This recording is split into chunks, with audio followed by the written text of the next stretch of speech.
SIR में अगर कोई परेशानी है तो जान लें, इससे निजात पाने की बूटी आपको यहां मिलेगी। हर एक डिटेल जिससे आप जान जाएंगे कि गणना पत्र भरना क्यों अनिवार्य है, 2003 की सूची कैसे खोजी जाएगी और अगर उसमें आपका नाम नहीं है तो क्या करना होगा। विशेष गहन पुनरीक्षण यानी एसआईआर शुरू होने के करीब 2 सप्ताह बाद उत्तर प्रदेश, पश्चिम बंगाल, छत्तीसगढ़ समेत 9 राज्यों और 3 केंद्र शासित प्रदेशों में ज्यादातर घरों में बीएलओ पहुंच चुके हैं। चुनाव आयोग के मुताबिक 98% से ज्यादा गणना पत्र यानी इम्यूनरेशन फॉर्म बांटे जा चुके हैं, जबकि दूसरी ओर ऐसे लोग भी हैं जो अभी तक ये नहीं जान पाए हैं कि पुरानी वोटर लिस्ट का विवरण कहां से उन्हें मिलेगा, इसे कैसे भरा जाएगा। कई लोगों के पास वोटर आईडी और ईपीआईसी नंबर भी नहीं है। कुछ का कहना है कि बीएलओ ने बताया कि चुनाव आयोग की वेबसाइट से इलेक्टोरल रोल पीडीएफ 2003 डाउनलोड करें, इसके बाद जिला और विधानसभा क्षेत्र मैनुअल रूप से चुनें। कुछ लोगों को यह भी नहीं पता है कि डाउनलोड की गई पीडीएफ में अपना नाम कैसे ढूंढना है। टीवी 9 भारतवर्ष आपको वो जानकारी देगा जो आपके काम की है, जैसे कौन कौन से विवरण देने होंगे।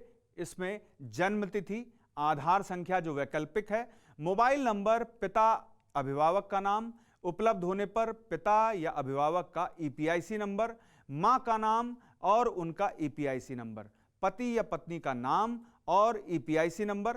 अब बताते हैं कि कैसे भरना होगा गणना पत्र या इम्यूनरेशन फॉर्म और दस्तावेज जो हैं बहुत जरूरी। एसआईआर का फॉर्म आपको voters.eci.gov.in पर उपलब्ध है। यहां जाकर आप ईपीआईसी नंबर, फोटो अपलोड करें और ई साइन सहित अन्य जरूरी डिटेल्स भरकर फॉर्म जमा कर सकते हैं। इसके लिए जरूरी डॉक्यूमेंट्स की बात करें तो आधार कार्ड, आयु प्रमाण पत्र, पता प्रमाण पत्र, फोटो और वोटर आईडी समेत 12 दस्तावेज शामिल हैं। कैसे भरना होगा फॉर्म? ईपीआईसी नंबर यानी मतदाता पहचान पत्र दर्ज करें। आपके पास पहले से वोटर आईडी कार्ड है तो ईपीआईसी नंबर डालते ही आपकी पूरी जानकारी खुद ब खुद सामने आ जाएगी। यदि आप नए मतदाता हैं या पहले से पंजीकृत नहीं थे तो नया फॉर्म भरने का आपको विकल्प मिलेगा। पर्सनल डिटेल्स वेरीफाई करें, जैसे नाम, आयु, लिंग और पता जैसी पहले से भरी जानकारी की पुष्टि करनी जरूरी है। इसके अलावा आवश्यकता के अनुसार आप संशोधन या सुधार कर सकते हैं। हाल ही में चुनाव आयोग ने अनिवार्य किया है कि पासपोर्ट साइज का कलर फोटो अपलोड किया जाए ताकि आपका स्पष्ट चेहरा दिखे। हालांकि यह भी स्पष्ट किया जा चुका है कि उसमें आंखें खुली होनी चाहिए और चेहरा भी स्पष्ट होना चाहिए। सभी विवरण भरने के बाद निर्धारित स्थान पर ई सिग्नेचर करें। जरूरी डॉक्यूमेंट्स को उसमें संलग्न करें। आयु प्रमाण पत्र, जन्म प्रमाण पत्र, मैट्रिकुलेशन सर्टिफिकेट, आधार या पासपोर्ट जो एड्रेस का जानकारी देते हैं। इसके अलावा सभी जानकारी जांचने के बाद ऑनलाइन फॉर्म को सबमिट कर दें। गणना पत्र में 3 भाग हैं और इन्हें 3 भागों में इसलिए बांटा गया है ताकि अलग अलग जानकारी आप दे सकें। पहला भाग जिसमें आपको अपनी और माता पिता की जानकारी देनी है। दूसरा, अगर आपका 2003 की सूची में नाम शामिल है तो उसकी जानकारी दूसरे बॉक्स में आपको देनी होगी, लेकिन अगर शामिल नहीं है तो उसमें कुछ नहीं लिखना होगा, बल्कि ऐसी स्थिति में तीसरा बॉक्स भरना है जिसमें माता पिता का नाम, ईपीआईसी नंबर देना होगा। अगर आपका और आपके माता पिता का 2003 की सूची में नाम नहीं है तो ऐसे में आपको वेबसाइट पर जाकर ऑनलाइन तीसरे विकल्प को चुनना है। यदि 2003 से पहले की सूची यानी 1995 तो उसका विवरण, और यदि दस्तावेज हों यानी कि ईपीआईसी है तो उसे भी अपलोड कर सकते हैं। रसीद प्राप्त करना बहुत जरूरी है।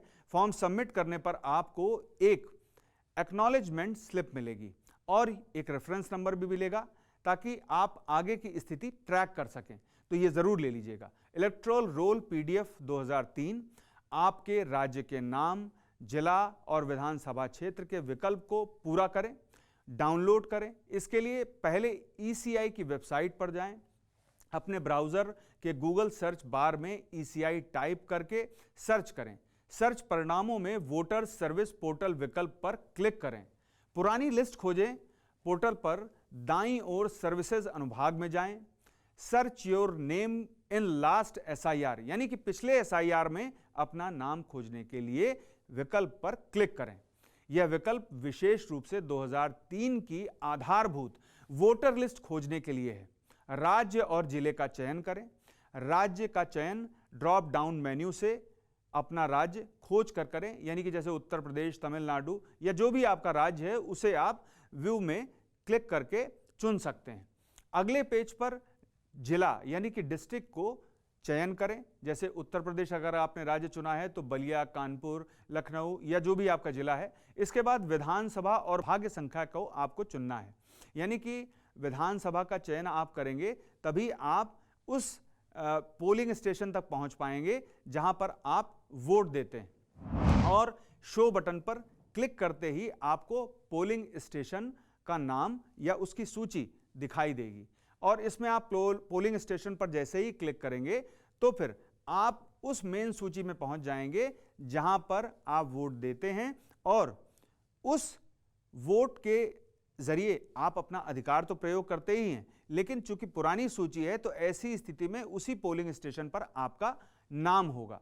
तो गौरतलब है कि एक गांव या सेक्टर में एक से अधिक पोलिंग स्टेशन होते हैं तो आपको अपना पोलिंग स्टेशन चुनना होगा। आपको यह ध्यान देना होगा कि आपके गांव या सेक्टर के लिए कौन कौन से भाग संख्या दिए गए हैं और मतदाता सूची ऐसे में आप डाउनलोड कर सकते हैं जो स्पष्ट तौर पर सिर्फ उसी पोलिंग स्टेशन की होगी। आपको अपने संबंधित पोलिंग स्टेशन के नाम के सामने दिए गए डाउनलोड लिंक को क्लिक करना होगा। एक पॉपअप विंडो खुलेगी जहां आपको दिया गया कैप्चा कोड, अक्षर और संख्याएं भरना होगा। सबमिट करते ही 2003 की निर्वाचक नामावली की PDF फाइल आपके पास डाउनलोड हो जाएगी। अगर मतदाता घर पर नहीं मिले तो फिर BLO क्या करते हैं? BLO ऐसी स्थिति में आपके घर पर ही फॉर्म किसी न किसी तरीके से, यानी कि दरवाजा है उसके नीचे जो सराख होती है थोड़ी सी, उसमें सरकार करके वो चले जाते हैं। तो BLO फॉर्म उसी को दे सकते हैं जो आपके घर पर मौजूद है और आपके परिवार का सदस्य है। और जब कोई नहीं मिलता तो दरवाजे से फॉर्म सरका देंगे और 4 दिसंबर तक वो दोबारा लेने भी आएंगे। अगर शख्स मौजूद ना हो तो BLO पड़ोसियों से भी जानकारी लेते हैं। कोई जवाब नहीं मिलता तो फॉर्म घर में डाल करके चले जाते हैं। वोटर ढूंढने के लिए BLO क्या कर रहे हैं, क्योंकि उन्हें EPIC जनरेट करना है और वेरीफाई भी करना है। तो BLO EPIC विवरण और उससे लिंक मोबाइल नंबर का उपयोग करके आपके पास संपर्क कर रहे हैं। हालांकि कोई आधिकारिक निर्देश नहीं है, लेकिन कोशिश की जा रही है कि लोगों से संपर्क हो। कई मामलों में EPIC नंबर गलत है और नंबर बंद है, दस्तावेज लेने की अनुमति BLO को नहीं है, तो ऐसी स्थिति में वो आपसे दस्तावेज नहीं मांग सकते और आप उन्हें देंगे भी नहीं। तो वोटर को केवल अपने विवरण सही देने हैं। पता बदलने के लिए फॉर्म 8 भरना होगा। स्थानांतरण और शिफ्टिंग के लिए यह है। सबमिशन के लिए NVSP ऑनलाइन तरीका है, जबकि ऑफलाइन BLO और ERO ऑफिस के माध्यम से किया जा सकता है। अगर नया पता किसी दूसरी विधानसभा में हो तो फॉर्म 6 भी आपको भरना होगा। फॉर्म के साथ पता प्रमाण पत्र संलग्न करना होगा। महत्वपूर्ण तिथियां क्या हैं? 4 नवंबर से 4 दिसंबर 2025 तक BLO की ओर से घर घर जाकर के सत्यापन किया जा रहा है। 9 दिसंबर ड्राफ्ट मतदाता सूची जारी होगी। 9 दिसंबर से 8 जनवरी 2026 तक दावे और आपत्तियों की अवधि है। 1 फरवरी 2026 तक दावों का निस्तारण किया जाएगा। 4 फरवरी को अंतिम मतदाता सूची प्रकाशित होगी। एक जरूरी जानकारी आपको यह भी दे देता हूं कि अगर आप फॉर्म नहीं भर पा रहे हैं तो BLO ये फॉर्म भरेंगे। पीयूष पांडे, TV9 भारतवर्ष।